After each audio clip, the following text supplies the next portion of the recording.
Welcome to Bad Gear, the show about the world's most hated audio tools. I don't always underestimate the cultural relevance of gear I put on the show, but when I do, I can be sure you let me know in the comments. Today we are going to talk about the 1993 Boss DR660. A few months back I had one of its siblings on the show, the DR5, and much to my chagrin I was completely unaware that it was, together with today's Bad Gear protagonist, one of the key ingredients in a legendary genre with a strong impact on popular music up to this day. At the first glance, the DR660 is ticking all the "my other drum machine is a TR-808" boxes, before we have a look at the velocity-sensitive rubber buttons,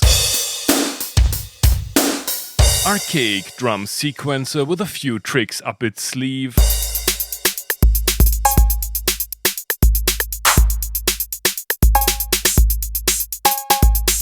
and somewhat flat-sounding selection of early 90s drum hits,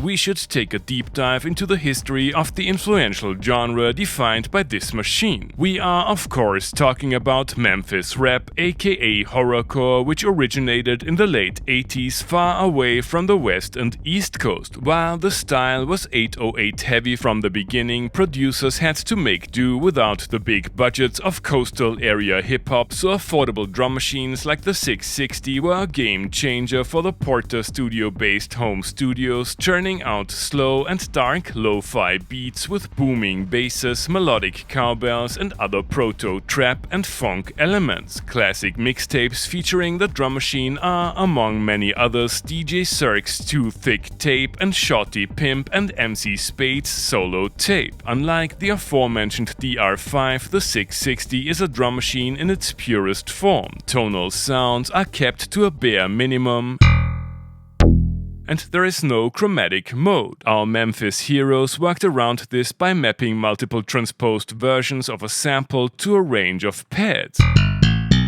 Yes, this is where the infamous Phonk cowbells come from, but it also works great with sounds like the 808 clave and Decay cranked to 11.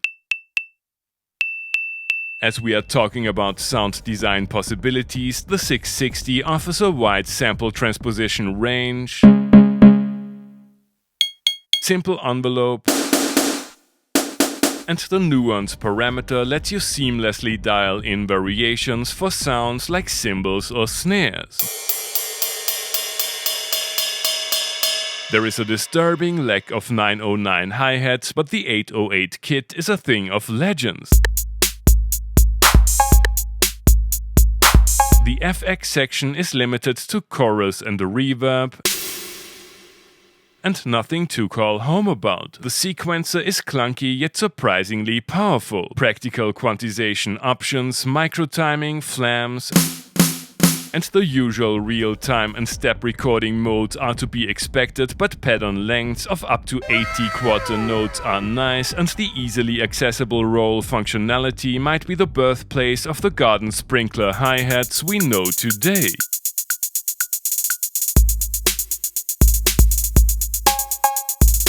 You will have to stop the sequencer more often than you want to. I wasn't able to figure out any real-time mute or TR style on-the-fly programming techniques, but the individual outputs not only allow for workarounds in live performances, but also come in handy in a studio situation. There is a song mode, good old 5-pin MIDI, no battery option, but build quality is robust, and the machine was used by quite a few legendary musicians outside of Tennessee too. DR660s can be found on the used market for the price of a Korg Walker. Affordable instruments like the DR660 can have a huge impact on entire genres. Is it a timeless classic or easily substituted with a few samples?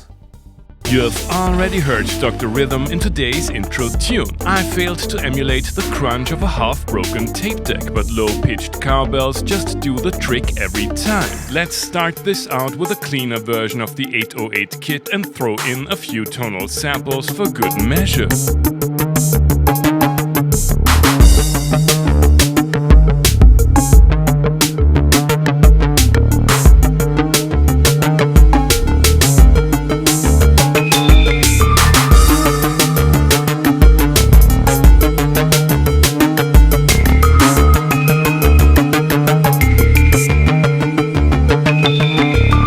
interesting, given its history of being relentlessly squashed by multiple generations of cassette copies. I was surprised to find out that it doesn't take normal processing like compression all too well. Although this jam was far from authentic, the distinct sound of the 808 kit, the classic hi-hat rolls and workarounds when it comes to creating melodies are quite obvious. I wanna know if we can make it work in other genres too.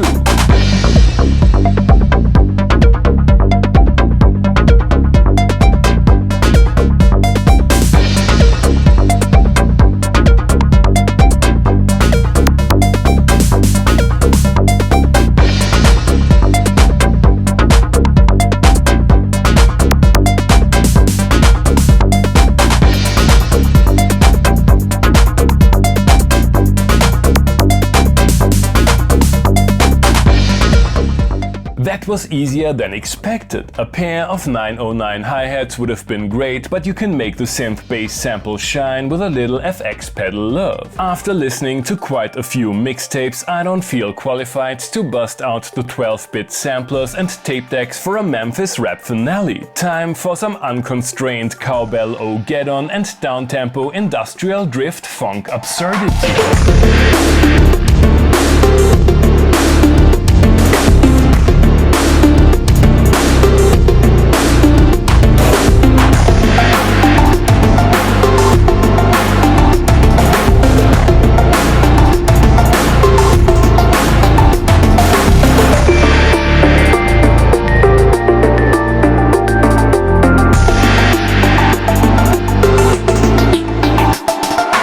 Verdict: the DR660 is both an important cultural artifact that helps us understand the inner workings of genres past and present, and an obsolete little drum machine that is still cheap for a reason. Although it is fun to explore its sounds and workflows, there are plenty of better sounding sample collections available in hardware and software form, and everything it does well is more conveniently done on a computer or contemporary drum machine. Instruments like the DR660 are a reminder that you don't need expensive gear to change the course of music history, but even I need a break from 808 cowbells for a week or two now. Thanks for watching and see you next time.